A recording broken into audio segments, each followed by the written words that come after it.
Operation theatre procedure series में आज हम कुछ इम्पोर्टेंट टर्म्स के बारे में बात करेंगे, जैसे स्टरलाइजेशन, डिसइंफेक्शन, एंटीसेप्टिक, डिकंटामिनेशन और फ्यूमिगेशन, और जानेंगे कि उनका मतलब क्या होता है और इनके बीच में क्या डिफरेंस होता है। हालांकि इन सारे टर्म्स का एक ही ऑब्जेक्टिव होता है और वो है माइक्रो ऑर्गेनिज्म जैसे बैक्टीरिया, वायरस, फंजाई आदि को किल करना, लेकिन प्रोसेस के हिसाब से इनमें थोड़ा सा डिफरेंस होता है, जिसके बारे में हम आज डिस्कस करने वाले हैं। तो चलिए वीडियो को शुरू करते हैं। सबसे पहले हम बात करेंगे स्टरलाइजेशन की। तो स्टरलाइजेशन वह प्रोसेस होती है जिसमें सभी प्रकार के माइक्रो ऑर्गेनिज्म को उनके स्पोर्स के सहित किल किया जाता है। यह माइक्रो ऑर्गेनिज्म को किल करने की सबसे सुपीरियर प्रोसेस होती है। इसमें किसी भी ऑब्जेक्ट या पर्टिकुलर एनवायरनमेंट से माइक्रो ऑर्गेनिज्म को 100% एलिमिनेट किया जाता है। इसको अचीव करने के लिए ऑपरेशन थिएटर पे dry heat sterilisation, moist heat sterilisation जैसे ऑटोक्लेव या कुछ गैसें जैसे एथिलीन ऑक्साइड आदि का यूज किया जाता है।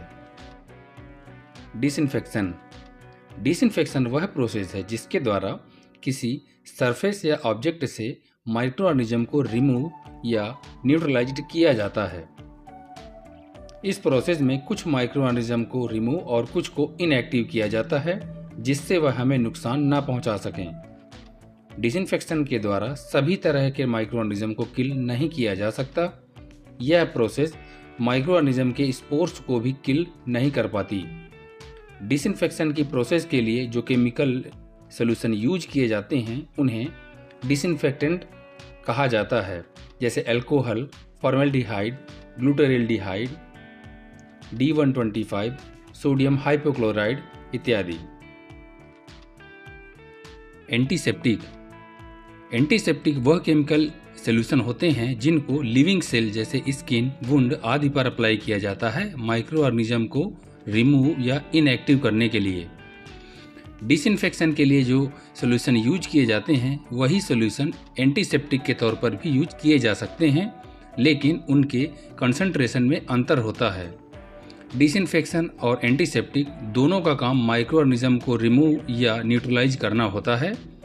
इनमें अंतर सिर्फ इतना होता है कि डिसइंफेक्शन नॉन लिविंग सरफेस जैसे OT table, trolley, equipments, floor आदि के लिए होता है, जबकि एंटीसेप्टिक लिविंग सरफेस जैसे स्किन, वुंड आदि में यूज किए जाते हैं, जैसे अल्कोहल, पोविडन आयोडीन सॉल्यूशन, H2O2। इसमें हार्ड सरफेस के लिए हायर कंसंट्रेशन और स्किन या वुंड के लिए लो कंसंट्रेशन यूज किया जाता है। डिकंटामिनेशन भी एक तरह से डिसइंफेक्शन की ही प्रोसेस होती है, जिसका काम किसी भी ऑब्जेक्ट या सरफेस से माइक्रो ऑर्गेनिज्म को रिमूव या इनएक्टिव करना होता है। किसी भी इंस्ट्रूमेंट्स या ऑब्जेक्ट को डिकंटामिनेट करने के लिए क्लीनिंग, डिसइंफेक्शन और स्टरलाइजेशन की प्रोसेस यूज की जाती हैं। इसको हम ऐसे समझते हैं कि जैसे कोई इंस्ट्रूमेंट्स है या आर्टिकल्स है वो स्टरलाइज्ड है। स्टरलाइज्ड होने के बाद अगर उसको ओपन किया जाता है तो धीरे धीरे उस पर कंटामिनेशन होने लगता है। कंटामिनेशन का मतलब होता है कि माइक्रो ऑर्गेनिज्म का धीरे धीरे उस ऑब्जेक्ट या सरफेस पर इकट्ठा होना। अब उस इंस्ट्रूमेंट्स या ऑब्जेक्ट को प्रॉपर तरीके से क्लीन करके और स्टरलाइज करेंगे तो यह डिकंटामिनेशन की प्रोसेस कहलाती है। फ्यूमिगेशन या फॉगिंग, इस टेक्निक के द्वारा एटमॉस्फेयर या पर्टिकुलर एरिया में एयर में जितने भी एक्टिव माइक्रो ऑर्गेनिज्म होते हैं उनको रिमूव या न्यूट्रलाइज किया जाता है। फ्यूमिगेशन या फॉगिंग वह टेक्निक है जिसके द्वारा एटमॉस्फेरिक स्टरलाइजेशन को अचीव किया जाता है। इसमें फ्यूमिगेशन के द्वारा फ्यूम के द्वारा एयर स्टरलाइज्ड किया जाता है और फॉगिंग में फॉग के द्वारा छोटे छोटे ड्रॉपलेट्स जनरेट होती हैं जो एयर में मौजूद माइक्रो ऑर्गेनिज्म को किल करती हैं। इन दोनों टेक्निक में ड्रॉपलेट या फ्यूम ऐसी जगहों पर भी पहुंचती हैं जहां पर फिजिकल डिसइंफेक्ट करना थोड़ा मुश्किल होता है और प्रॉपर कांटेक्ट टाइम मिलने की वजह से ये इफेक्टिवली स्टरलाइजेशन को अचीव करती हैं।